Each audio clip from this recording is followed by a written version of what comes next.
Dara among pamahaw. Oo, so lawis nagluto-luto pag iya. There's the cook, other cook.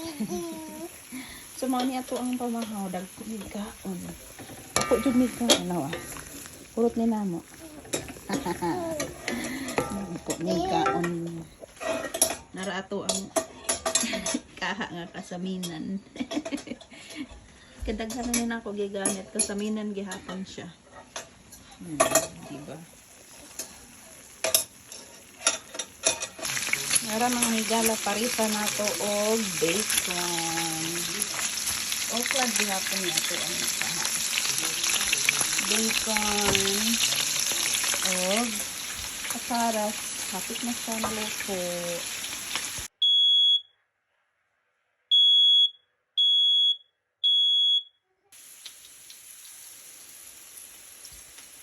Mag-paper plate ta basta weekend mga higala karon wa ta daghang hugason.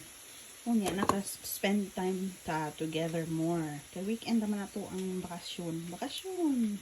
Day off. Unya kaning sobra sa bacon. Ato nang lutuan og itlog. Eglog. Tangan nato og onions o pepper. So lamian siya. So, ang bacon base sa kanya ako ang gamit. Gamit pa ba kayo lang yung oil? Mga yung bacon base, lamian sa area. Alright. Luto na ato ang patatas, o diba? Lami na siya basta pagod-pagod. Lamian.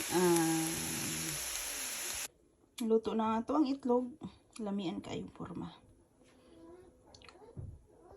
Sabihan na itong plato. Potato. There's bacon, fruits, and eggs. Let's eat our breakfast.